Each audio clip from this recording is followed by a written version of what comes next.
ഇറാൻ്റെ പരമാധികാരിയും സുപ്രീം ലീഡറുമായ അലി ഖാംനായിയെ വധിച്ചു എന്ന് അമേരിക്കയും ഇസ്രായേലും അവകാശപ്പെടുകയാണ്.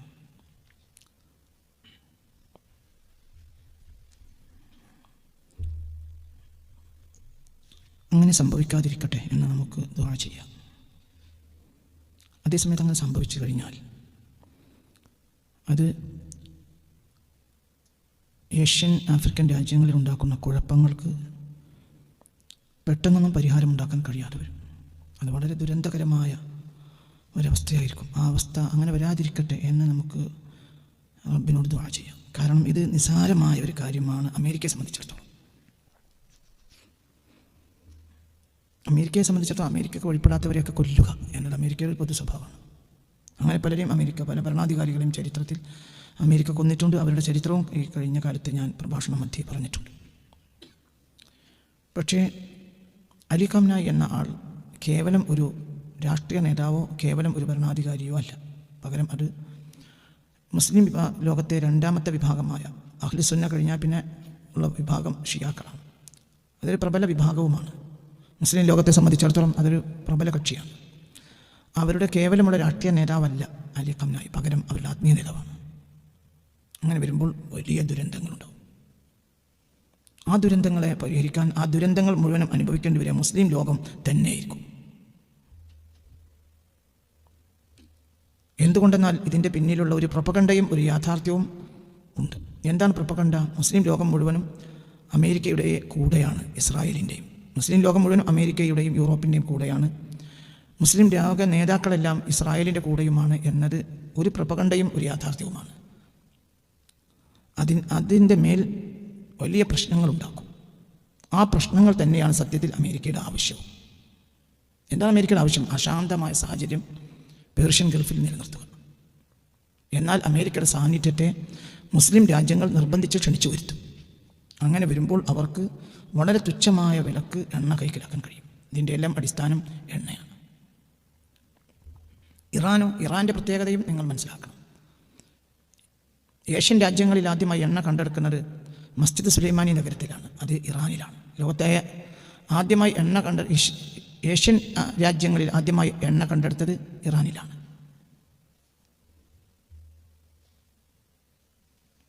ഇവരെല്ലാവരും ഒരുമിച്ച് നിൽക്കുകയുമായിരുന്നു. ഇതിൻ്റെ എല്ലാം പിന്നിലുള്ള ഒരു പൊളിറ്റിക്സും നിങ്ങൾ മനസ്സിലാക്കേണ്ടതുണ്ട്. ഇതിൻ്റെ പിന്നിലൊരു പൊളിറ്റിക്സ് ഉണ്ട്, അത് നിങ്ങൾ മനസ്സിലാക്കണം. എന്താ പൊളിറ്റിക്സ്? നമ്മൾ ഷിയാക്കൾ ഒരു മോശപ്പെട്ട വിഭാഗമാണ്. ഷിയാക്കൾ നമ്മുടെ മദ്ഹബിനും രീതിക്കും അഖീദക്കും എതിരായ ഒരു വിഭാഗമാണ്. അതിൽ തർക്കമില്ല, അവിടെ പ്രശ്നമില്ല. പക്ഷേ മുസ്ലിം ലോകം എക്കാലത്തും അവരുടെ അഖീദയെക്കുറിച്ചും അവരുടെ രീതികളെയും ഫിഖഹിനെക്കുറിച്ചും പൊതുജനത്തെ ബോധ്യപ്പെടുത്തുകയും പൊതുജനം അത് ബോധ്യപ്പെടുകയും അവരിൽ നിന്ന് മാറി നിൽക്കുകയും ചെയ്തു വന്നിട്ടുണ്ട് നൂറ്റാണ്ടുകൾ അനവധിയായി. അതായത് ഷിയാക്കൾ എന്ന് പറഞ്ഞാൽ 1-ാം നൂറ്റാണ്ടിൽ തന്നെ രൂപപ്പെട്ടു വന്ന ഒരു ജനതയാണ്. അവരുമായി 13 നൂറ്റാണ്ട് കാലം വലിയ ശത്രുതയും ഇന്നും ഇല്ലാതെ പൊരുത്തപ്പെട്ടു വരികയായിരുന്നു മുസ്ലിം ലോകം. ശത്രുതയില്ല, പക്ഷേ വിഭാഗീയത ഉണ്ട്. എപ്പോഴെല്ലാം അഹ്ലു സുന്നയിലേക്ക് അവർ കയറി അവരുടെ വിഭാഗത്തെ പരിപോഷിപ്പിക്കാനും വളർത്താനും ശ്രമിച്ചുവോ അപ്പോൾ മാത്രമാണ് ഭരണാധികാരികൾ അവരുടെ കാര്യത്തിൽ ഇടപെട്ടിട്ടുള്ളത്. അങ്ങനെ ഉസ്മാനികൾ ഇടപെട്ട ചരിത്രം കാണാൻ കഴിയും. മറ്റുള്ള ഭരണാധികാരികൾ ചിലരും അങ്ങനെ അവർ മുസ്ലിം ലോകത്ത് സുന്നി ലോകത്ത് കയറി സുന്നികളുടെ അഖീദ, അവരുടെ വികലമായ വീക്ഷണങ്ങളും അഖീദയും ഫിഖ്ഹും മുസ്ലിം ലോകത്ത് പ്രചരിപ്പിക്കാൻ ശ്രമിക്കുമ്പോൾ അതിൽ നമ്മുടെ പണ്ഡിതന്മാരും ഭരണാധികാരികളും ഇടപെട്ടുകയും അവരെ ഒതുക്കുകയും ചെയ്ത ചരിത്രങ്ങൾ കാണാൻ കഴിയും. അതേസമയത്ത് പരിധി വിട്ട ഒരു ശത്രുതയൊന്നും ഉണ്ടായിരുന്നില്ല. പിന്നീട് ഇന്ന് കാണുന്ന വിധത്തിലുള്ള ഒരു ശത്രുതയും ഒരു പ്രൊപ്പഗണ്ടയും പ്രചാരണങ്ങളും ആക്ഷേപിക്കലും എപ്പോൾ വന്നു? അതിന് അടിസ്ഥാന കാരണം 1979. 1979 വരെയും ഇവരെല്ലാം ഒറ്റക്കെട്ടായിട്ട് തന്നെയാണ് നിലകൊണ്ടത്. ഇവരെല്ലാവരും എന്ന് പറഞ്ഞാൽ എല്ലാവരും. അതായത് 932 വഹാബിയത്ത് ഹിജാസിൽ കയറുകയും ഹിജാസും മാഹൗലും അവർ പിടിച്ചടക്കുകയും ചെയ്തു. 932. എന്നിട്ട് അവർ പരസ്പരം സഹകരിച്ചു. ഇവിടുത്തെ ഭരണാധികാരികൾ, സൗദി ഭരണാധികാരി അങ്ങോട്ട് പോയി, അവിടുത്തെ ഭരണാധികാരികൾ ഇങ്ങോട്ട് വന്നു. അങ്ങോട്ടും പോകലും അവർ തമ്മിലുള്ള ഉഭയകക്ഷി ബന്ധങ്ങളും എല്ലാം വളരെ ശക്തവും ദൃഢവുമായിട്ട് 979 വരെ നിലനിന്നിട്ടുണ്ട്. അതിന് സൂര്യപ്രകാശം പോലെ കണ്ണുയർത്തി നോക്കുന്നവർക്ക് ചരിത്രം കാണാൻ കഴിയും. പിന്നെന്താ സംഭവിച്ചത്? പക്ഷേ അപ്പോൾ ഭരണാധികാരികൾ ആരായിരുന്നു? ഷിയാക്കൾ തന്നെ. പക്ഷേ ഭരണാധികാരികൾ അമേരിക്കൻ താല്പര്യത്തിനനുസരിച്ച് തുള്ളുന്ന ആളുകളായിരുന്നു. 1979 വരെ. അപ്പോൾ ഇവർക്കൊരു പ്രശ്നം ഉണ്ടായിരുന്നില്ല. ഇന്ന് കാണുന്നത് പോലത്തെ പ്രൊപ്പഗണ്ടകൾ അടിച്ചു പരത്തുകയോ പ്രചരിപ്പിക്കുകയോ യുദ്ധം ചെയ്യുകയോ അവർക്കിടെ ഇറാനും സൗദിയും തമ്മിൽ യുദ്ധം ഉണ്ടാവുകയോ ഒന്നും ചെയ്തിട്ടില്ല. ഒക്കെ വളരെ സന്തോഷകരമായിട്ടാണ് ഇവർ തമ്മിൽ കഴിഞ്ഞു പോയിട്ടുള്ളത്. അത് നിങ്ങൾ ചരിത്രം പഠിക്കാത്തത് കൊണ്ടാണ്. ചില കാര്യങ്ങൾ പറയുമ്പോൾ ആളുകൾ അതിന്മേൽ ദേഷ്യപ്പെടും. അവർ പറയുന്ന ആൾക്കത് പറയാനൊരു അവസരം കൊടുക്കില്ല. എന്താണ് ആളുകൾ ദേഷ്യപ്പെടാനുള്ള കാരണം? ആളുകൾക്ക് ഇഷ്ടമുള്ള തന്നെ നമ്മൾ പറയണം, അത് നടക്കില്ല.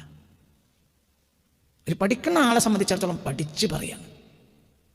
ഇത് നിങ്ങൾ പഠിച്ചു നോക്കി. ഞാൻ ഈ പറഞ്ഞ കാര്യങ്ങൾ വളരെ കൃത്യമാണ്, സത്യമാണ്. നിങ്ങൾ ആയിരക്കണക്കിന് കൊല്ലത്തിലേക്ക് പോകണ്ട. നിങ്ങൾ 932 മംലക്കത്തുൽ അറബിയത്തു സഊദിയ എന്ന രാജ്യം ഉണ്ടാകുന്നത് എന്ന ഒരു പൊളിറ്റിക്സിൽ, വഹാബി പൊളിറ്റിക്സിൽ ഹിജാസ് ഒരു പുതിയ രൂപത്തിലേക്ക് വരുന്നത് 932 കൂടിയാണ്. 924 ഹിജാസിൽ അല്ല അവർ അധികാരം നേടുന്നുണ്ടെങ്കിലും അവർ ഒരു ഭരണകൂടമായി പ്രഖ്യാപിച്ച് അവരുടെ ഒരു പേര് ഉണ്ടാക്കി, കൊടിയുണ്ടായി, എല്ലാം ഉണ്ടായി, വൃത്തിയായി ഒരു രാഷ്ട്രമായി സംവിധാനിക്കപ്പെടുന്നത് 932 ഈ 932 മുതൽ 979 വരെയുള്ള കാലഘട്ടങ്ങളിൽ സൗദിയും ഇറാനും സഹോദരന്മാർ ആയിട്ടാണ് പോയത്. അത് ജ്യേഷ്ഠൻ അനുജൻ എന്ന ബന്ധമാണ്. അതായത് അവിടെ ഇറാനിലെ ഭരണാധികാരികളുടെ വീട്ടിൽ ഒരു ചെറിയ സൽക്കാരുണ്ടെങ്കിൽ സൗദി രാജാക്കന്മാർ അവിടെ പോയി പങ്കെടുക്കും. ഇവിടെ എന്തെങ്കിലും സൽക്കാരുണ്ടെങ്കിൽ അവർ ഇവിടെ വന്ന് പങ്കെടുക്കും. വളരെ വലിയ ബന്ധത്തിലാണ്. എണ്ണയുടെ രാജ്യങ്ങൾ, ഒപെക് രാജ്യങ്ങൾ വന്നു പിൽക്കാലഘട്ടത്തിൽ. എന്തിനു ശേഷം എണ്ണ വന്നപ്പോൾ ഒപെക് രാജ്യങ്ങളുടെ ഒരു ശൃംഖലയുണ്ടായി. അതിൽ ഏറ്റവും പ്രധാനപ്പെട്ട അംഗമായി 2 പ്രധാനപ്പെട്ട അംഗങ്ങളാണ് ഒപെക്കിലുള്ളത്. ഒന്ന് ഇറാനും ഒന്ന് സൗദിയും. വളരെ വലിയ ബന്ധത്തിലായിരുന്നു ഇവരൊക്കെ തമ്മിലുണ്ടായിരുന്നത്. എന്തുകൊണ്ട്? ഇവർക്കിടയിൽ ഒരാളുണ്ട്. ആര്? അമേരിക്ക. സ്ഥിരീകരിച്ചോ? ഖമനായി വധിക്കപ്പെട്ടു എന്നത് സ്ഥിരീകരിച്ചോ? വലിയ പ്രശ്നമുണ്ടോ? തിരിച്ചടി ഇപ്പോൾ ഉണ്ടാവുന്നതിന് ഞാൻ വില വെക്കണില്ല. നിങ്ങളെ കാഴ്ചയല്ല എൻ്റെ കാഴ്ച, അവിടെ 2 വ്യത്യാസമുണ്ട്. നിങ്ങൾ പറയുന്നത് ഞാൻ പറഞ്ഞ 2ആണ്. നിങ്ങൾ പറയുന്നത് ഇപ്പോൾ തിരിച്ചടി ഇറാനിൽ തിരിച്ചടി ഉണ്ടാവുന്നു. ആ തിരിച്ചടി ഉണ്ടാകേണ്ടതിരിക്കട്ടെ, അത് എന്നെ ബാധിക്കുന്ന പ്രശ്നേ അല്ല. അവിടെയാണ് നിങ്ങളുടെ ചിന്തയും എൻ്റെ ചിന്തയും തമ്മിൽ വ്യത്യാസം. അത് ഇന്നത്തെ യുദ്ധമല്ല, എന്നത്തെ യുദ്ധത്തിന് എപ്പോഴും ഒരു പരിധി ഉണ്ടാവും. പക്ഷെ പ്രശ്നങ്ങൾക്ക് പരിധി ഉണ്ടാവില്ല.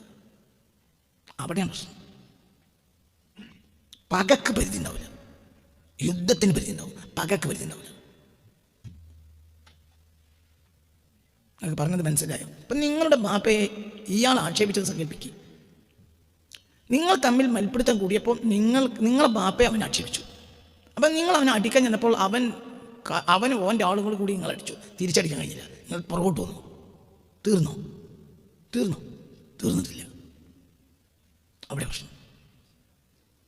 നിങ്ങളൊരു സന്ദർഭത്തിൽ തിരിച്ചടിക്കുന്നതിന് ഒരു പരിധി ഉണ്ടാവും, പക്ഷേ നിങ്ങളെ പകക്ക് പരിധി ഉണ്ടാവില്ല. കാരണം നിങ്ങളുടെ ബാപ്പ എന്നുള്ളത് നിങ്ങളെ ആത്മാവിൻ്റെ ഏറ്റവും വലിയ ആളാണ്. നിങ്ങൾ ബാപ്പാൻ ആക്ഷേപിച്ചാൽ, നിങ്ങളെ പകക്ക് പരിധിയില്ല, നിങ്ങളുടെ അടിക്ക് പരിധിയുണ്ട്. അവൻ്റെ ആളുകളും ശക്തരാണെങ്കിൽ നിങ്ങൾക്ക് തിരിച്ചടിക്കാൻ കഴിയില്ല. പക്ഷെ അവസാനിക്കൂല? പക അവസാനിക്കൂല. ഇവിടെ പകയാണ് ഇവർക്ക് ആവശ്യം, അടിയല്ല. വലിയ പ്രശ്നം ഉണ്ടാവും. എന്തുകൊണ്ട്? അവരെ സംബന്ധിച്ചിടത്തോളം വേറെയുള്ള വിഭാഗത്തെ പോലെയല്ല. ഇപ്പം സുന്നികൾക്കൊരു ആത്മീയ നേതാവില്ല. സുന്നികൾക്കൊരു പണ്ഡിതന്മാരുണ്ട്. അത്രയേ ഉള്ളൂ. എന്തില്ല? ഒരു ആത്മീയ നേതാവില്ല. പറഞ്ഞത് അങ്ങനെ തന്നെ പാലിച്ചു. അങ്ങനത്തെ നേതാവ് സുന്നികൾക്കില്ല. ഷിയാക്കൾക്ക് ആത്മീയ നേതാവുണ്ട്. അയാൾ പറയുന്നതാണ് അവസാന വാക്ക്. ഉദാഹരണം പറയാം, കാത്തലിക്സ് ക്രിസ്ത്യാനികൾക്ക് ഒരു ആത്മീയ നേതാവുണ്ട്. അതാരാ? പോപ്പൊരു കാര്യം പറഞ്ഞാൽ അതാണ് നിയമം. അപ്പൊ പോപ്പിനൊരു ക്ഷതം പറ്റുക എന്ന് പറഞ്ഞാൽ കാത്തലിക് ക്രിസ്ത്യാനികളെ സംബന്ധിച്ചിടത്തോളം അവർ മരിക്കുന്നതിനേക്കാൾ അവർക്ക് വേദന പോപ്പിനൊരു ക്ഷതം പറ്റലായിരിക്കും. അവർ യഥാർത്ഥ ക്രിസ്ത്യാനികളാണെങ്കിൽ. കാരണം അത് അവരുടെ ആരാണ്? രാഷ്ട്രീയ നേതാവ് മാത്രമല്ല, അവർ എന്താണ്? വത്തിക്കാൻ സിറ്റിയിലെ രാഷ്ട്രീയ നേതാവ് മാത്രമല്ല പോപ്പ്. ആരാണ്? അവരുടെ റിലീജിയസ് സ്കോളറാണ്, അവരുടെ സുപ്രീം കമാൻഡറാണ്, റിലീജിയസ് കമാൻഡറാണ്, സുപ്രീം കമാൻഡറാണ്. അങ്ങനെ സുന്നികൾക്ക് നേതാവില്ല. അങ്ങനെ സുന്നികൾക്കൊരു നേതാവില്ല. മനസ്സിലാണ്ട്? ഒരു കാലത്ത് ഖലീഫമാരുണ്ടായിരുന്നു. ഖിലാഫത്ത് 900-ന്റെ തുടക്കത്തിൽ തകർന്നു. പിന്നെ അങ്ങനെ ഇല്ല. അതിലെതിരപ്പെടാണ്ടായിരുന്നു. പക്ഷേ അതേസമയം ഷിയാക്കൾക്ക് ഏത് കാലത്തും ആരുണ്ട്? അത് പ്രശ്നമാണ്. ആത്മനേതാവിന് എന്തെങ്കിലും സംഭവിക്കാറിഞ്ഞാൽ പക അവസാനിക്കില്ല. പക അത് പ്രശ്നമാണ്. ഈ പ്രശ്നം യുദ്ധം ചെയ്ത് ഇനി അമേരിക്കക്ക് ഇറാനോട് ശത്രുതയുണ്ടെങ്കിൽ, ഇസ്രായേലിനുണ്ടെങ്കിൽ, ഇത് യുദ്ധം ചെയ്ത് തീർക്കാൻ ഒരു രാജ്യത്തോട് പ്രശ്നം ഉണ്ടെങ്കിൽ അവർക്ക് എന്ത് ചെയ്യാം? യുദ്ധം ചെയ്യാം, യുദ്ധം ചെയ്ത് ഒതുക്കാം. എന്നിട്ട് അവസാനം എന്ത് ചെയ്യാം? വിഷയങ്ങൾ പറഞ്ഞു തീർക്കാം. അല്ലെങ്കിൽ മൂന്നാമത്തെ ഒരു കക്ഷി, ഇവിടെ ഒരു സാധനം ഉണ്ടല്ലോ UN, മനസ്സിലായില്ല? ഇവിടെ യുണൈറ്റഡ് നേഷൻസ് എന്നൊരു സാധനം ഇവിടെ ഉണ്ടല്ലോ. അവർക്കിടയിൽ ആ കാര്യം പറഞ്ഞു തീർക്കാം. അല്ലെങ്കിൽ യുദ്ധം പിന്നെ നിർത്തിയിട്ട് പിന്നെയും മുന്നോട്ട് പോകാം. കൊല്ലങ്ങൾ എത്ര യുദ്ധം നടന്ന സംഭവങ്ങൾ ഉണ്ടായിട്ടുണ്ട്. അതേ സമയത്ത് ആ രാജ്യത്തിൻ്റെ പരമാധികാരിയും ആത്മീയ നേതാവിനെയും കൊന്നു കഴിഞ്ഞാൽ അത് പ്രശ്നം, അത് അവിടെ അവസാനിക്കൂല. ആ പ്രശ്നം അവസാനിക്കുന്നില്ല. ആ പ്രശ്നം അവസാനിക്കില്ല. ആ പക അവസാനിക്കൂല. നൂറ്റാണ്ടുകൾ കഴിഞ്ഞാൽ അവസാനിക്കൂല. ഈ പ്രശ്നത്തിന് ഇനിയിപ്പോൾ ഈ പ്രശ്നം ഇതിന് സൗകര്യം മുഴുവനും പേർഷ്യൻ അറേബ്യൻ രാജ്യങ്ങളിലുള്ള മിലിറ്ററി ബേസുകൾ, അവർക്ക് അമേരിക്കക്ക് എല്ലാവിധ സൗകര്യങ്ങൾ ചെയ്തു മിലിറ്ററി ബേസുകളാണ് ഗൾഫ് രാജ്യങ്ങളിലുള്ളത്. അപ്പോൾ ആ ശത്രുത നേരെ ആരോടാണ്? ഇവർക്ക് പക ആരോട് വരും? ഈ രാജ്യങ്ങളോട്. ഇസ്രായേലും ഇവരും തമ്മിലുള്ള ഉഭയപക്ഷ മുസ്ലിം രാജ്യ നേതാക്കന്മാർ ഇസ്രായേലും തമ്മിൽ അതിശക്തമായ ബന്ധം നിലനിൽക്കുന്നുണ്ട് എന്നത് ഇപ്പോൾ എഫ്സ്റ്റീൻ ഫയൽസ് പുറത്തു വന്നപ്പോൾ വരെ ദൃഢമായി ലോകത്തിന്. അപ്പോൾ ഇസ്രായേലും അമേരിക്കയും അറബ് നേതാക്കന്മാരും ഒറ്റക്കെട്ടാണ്. സുന്നികൾ അത് തൽക്കാലം ഉണ്ടാക്കും. അതേസമയത്ത് ശിഷ്യാക്കൾക്ക് ഇതോടുകൂടെ എന്ത് വരും? നേരത്തെ തന്നെ പക ഇരട്ടിക്കുന്ന് പറഞ്ഞാൽ തീരൂല. ഈ ദുരന്തം മുഴുവനും ഗൾഫ് അനുഭവിക്കണം. അമേരിക്ക ഇത് ബാധിക്കൂല. അമേരിക്ക ഇത് ബാധിക്കേയില്ല. അമേരിക്ക ഇത് ലാഭമാണ്. എന്തുകൊണ്ട്? ഇവിടെ ശത്രുത സ്ഥിരമാക്കിയിട്ടാൽ, അതായത് മുസ്ലിങ്ങൾക്കിടയിലുള്ള ശത്രുത, നമ്മൾ രണ്ട് വിഭാഗം, നമ്മൾ സുന്നികളും അവിശ്യാക്കളുമാണ്. അപ്പോൾ ഇത് തമ്മിലൊരു അഭിപ്രായ വ്യത്യാസം സ്വാഭാവികമായും ഉണ്ട്. പക്ഷെ അതേ സമയത്ത് നമ്മൾക്ക് തീരാത്തൊരു പക നമ്മൾ അസ്ഥിവാരം ഇട്ടാൽ അതൊരു പ്രശ്നമായിരിക്കും. ആ പ്രശ്നം തീർക്കാൻ കഴിയില്ല. സദ്ദാം ഹുസൈനെ കൊല്ലുമ്പോൾ പോലെയല്ല അലി ഖംനായെ കൊല്ലുന്നത്. അഹമ്മദ് നജാദിയെ കൊല്ലും പോലെയല്ല. അഹമ്മദ് നജാദി ഇറാന്റെ പ്രസിഡന്റ് ആരല്ല, ആത്മീയതാവല്ല. ഇത് പ്രശ്നം ചെറുതല്ല, ഭയങ്കര പ്രശ്നം. ഈ പ്രശ്നം മഹദിക്കല്ലാതെ തീർക്കാൻ കഴിയില്ല. ഇമാം മഹദിക്കല്ലാതെ ഈ പ്രശ്നം തീർക്കാൻ കഴിയില്ല. ഞാൻ ഇന്ന് രാവിലെ ആ വാർത്ത കണ്ടപ്പോൾ പഠിച്ചവനെ ഇത് സ്ഥിരീകരിക്കാതിരിക്കട്ടെ എന്ന് വിചാരിച്ചു. എന്തുകൊണ്ട്? അന്നം തേടി മനുഷ്യന്മാർ ഓടുന്ന നാടാണത്. മനുഷ്യന് ഇപ്പം അങ്ങനെ ഒരു അവസ്ഥ വന്നുപോയി. സത്യത്തിൽ പണ്ട് അവസ്ഥയില്ല. ആ അവസ്ഥ തന്നെ തകിടം മറിച്ചൊരവസ്ഥയാണ്. അങ്ങനെ ഉണ്ടാകാനും പാടില്ല. ഒരു നാട്ടുകാർക്ക് ഭക്ഷണം കിട്ടുന്നത് ആ നാട്ടിൽ നിന്നാണ്. അതിന് പുറത്തുനിന്ന് ഒരു ഭക്ഷണം ശേഖരിക്കുക എന്നുള്ളത് കച്ചവടം. ഓക്കെ, അതിൻ്റെ അപ്പുറം തൊഴിൽ എന്നുള്ളത് പരിധി വിട്ട തൊഴിൽ. വൈകുന്നേരം അല്ലെങ്കിൽ ആഴ്ചയിൽ ഒരിക്കലെങ്കിലും മടങ്ങി വരാൻ കഴിയണം. അതിന് കഴിയില്ല. അപ്പോൾ അള്ളാഹു സുബ്ഹാനഹു വ തആല നമ്മളെ നാട്ടിൽ നൽകിയ ഒരു അസാബാണ് എന്ത്? ഗൾഫ് ജോലി ഒരു അസാബാണ്. അതൊരിക്കലും ഒരു അനുഗ്രഹമല്ല. സാത്താൻ്റെ നവലോകക്രമം എന്ന് എൻ്റെ പുസ്തകങ്ങൾ വായിക്കുക. പുസ്തകങ്ങളുണ്ട്. പുസ്തകങ്ങളൊന്നും കൊടുത്തില്ല, ആവശ്യക്കാർക്ക് കൊടുക്കാൻ വേണ്ടി ഇവിടെ പുസ്തകം എഴുതി വെച്ചിട്ടുണ്ട്. ഇവിടെ ഉണ്ട് പുസ്തകം. നിങ്ങൾ ആ പുസ്തകം മാത്രം ഒന്ന് വായിക്കും. എഫ്സ്റ്റീൻ ഫയൽസ് നിങ്ങൾ പിന്നെ വായിക്കേണ്ടി വരില്ല. നുണയല്ലാത്തൊന്നും ലോകത്തില്ല, നിങ്ങൾക്ക് മനസ്സിലാവും. ഞാനീ പറയുന്ന പ്രശ്നം ഇതൊന്നും. ഇപ്പം നിങ്ങളെ ബുദ്ധിയാണ് പറഞ്ഞത്. നിങ്ങൾ പറഞ്ഞ ശക്തമായ തിരിച്ചടി ഉണ്ടാവും ഇറാൻ പറഞ്ഞിട്ടുണ്ട്. എന്തുണ്ടാകാൻ? ഇറാൻ എന്ത് കുന്തം കഴിയും? അതൊന്നും അങ്ങനെയാണെങ്കിൽ ഇറാൻ അവരുടെ ആത്മീയതാവ് സംരക്ഷിക്കല്ലേ വേണ്ട? അതിനെ എത്ര ഉള്ളൂന്നറിയാം. എല്ലാം കഴിഞ്ഞാൽ പാപ്പാനെ അടിച്ചിട്ട് കൈ മുറിക്കുമ്പോൾ മക്കളുണ്ടല്ലോ കാണിച്ചു തരാമെന്നറിയുന്നത്. കാണിച്ചു തരാണെങ്കിൽ അപ്പം തന്നെ കാണിച്ചു കൊടുക്കണ്ട്. പിന്നെ അവസാനം എല്ലാം കൂടി നശിപ്പിക്കുക, ഓരും നശിപ്പിക്കണം, അടക്കം എല്ലാം നശിപ്പിക്കും. ഇറാൻ ഇപ്പോൾ പറയുന്നു ഞങ്ങൾ തിരിച്ചടിക്കും. അതൊക്കെ സാധാരണയാണ്. ആ തിരിച്ചടി നടക്കൂല എന്നൊന്നും അത് പെട്ടെന്ന് നിൽക്കുന്നൊന്നും ഞാൻ ഈ പറയുന്ന അർത്ഥമല്ല. പക്ഷെ ഇവിടെ ഉണ്ടാവുന്നത് പകയാണ്. ഈ പക മുസ്ലിങ്ങൾക്കിടയിൽ വിഭാഗീയ പകയുണ്ടാകലാണ് ആരുടെ ലക്ഷ്യം? സയനിസ്റ്റുകളുടെ ലക്ഷ്യം. അപ്പോൾ ആ രാജ്യങ്ങൾ അശാന്തമാവും. ആ അശാന്തതയാണ് നമ്മൾ ഭയപ്പെടുന്നത്. അവർക്കിടയിൽ നീതി, ഇപ്പോൾ തന്നെ നീതിയില്ല, ഉള്ള നീതി നഷ്ടപ്പെട്ടു. മനസ്സിനോട് പറഞ്ഞത് പക വന്നാൽ പിന്നെ നീതി ഉണ്ടാവില്ല. പറഞ്ഞ മനസ്സിലായി? പക ഉണ്ടായാൽ എന്തില്ല? പിന്നെ നീതിയില്ല. നീതി ഇല്ലെങ്കിൽ ഖുർആാനും ഇല്ല. ഖുർആൻ എന്തിനാ വന്നത്? തറാവീഹ് നിസ്കരിപ്പിക്കാൻ വേണ്ടി വന്നതല്ല. ഖുർആൻ എന്തിനു വന്നാണ്? നീതി പകം മാത്രം, വേറെ ഒന്നുമില്ല. ലഖദ് അർസൽനാ റസൂലനാ ബിൽ ബയ്യിനാത്ത് വഅൻസൽനാ മഅഹുൽ കിതാബ വൽ മീസാൻ ലിയഖൂമ അന്നാസു ബിൽ ഖിസ്ത്.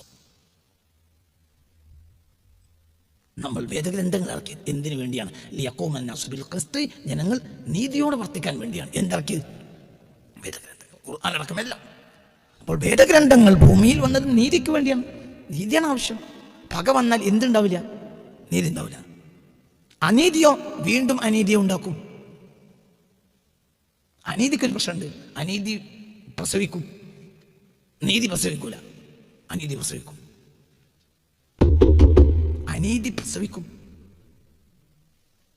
ഒരുത്തൻ അടിച്ചാൽ മറ്റവനെ വിട്ടും. തിരിച്ചടിക്കല്ലേ? പക വന്നു. പക വന്നാൽ പിന്നെ തമ്മിലടിക്കലൊക്കെ നമ്മളെ അങ്ങാടിയിലൊക്കെ ഉണ്ടായിരുന്നു. അത് കഴിഞ്ഞിട്ട് പിന്നെ എല്ലാവരും കൂടി മദ്യം പറഞ്ഞ് 2 ചായയും വാങ്ങിക്കൊടുത്ത് പിന്നെ സലാം പറഞ്ഞ് പിരിക്കും. അത് തീർന്നോടെ. അതേ സമയത്ത് പകയായാലോ? തീരൂല.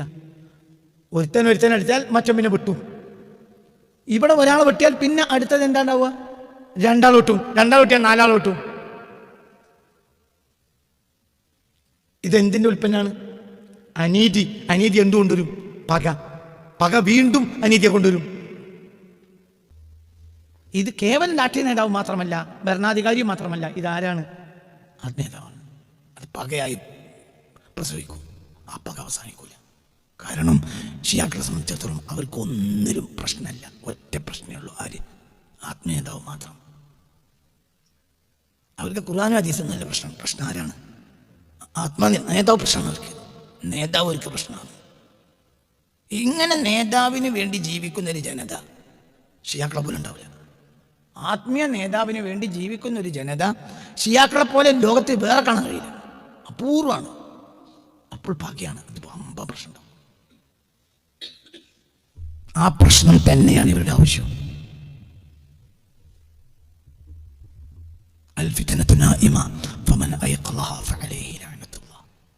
യുദ്ധല്ല, ഫിത്നയാണത്. ഇത് ഫിത്നയാണ്. ഫിത്ന ഉറങ്ങിക്കിടക്കുകയാണ്. ആരെങ്കിലും ഫിത്നയെ ഉണർത്തിയാൽ അവന്റെ മേൽ അള്ളാഹുവിന്റെ ശാപം ഉണ്ടായിരിക്കും. കാരണം അത് അവസാനിക്കൂല. ഫിത്ന ഉണർന്നാൽ അവസാനിക്കൂല. ഇത് ഫിത്നയാണ്.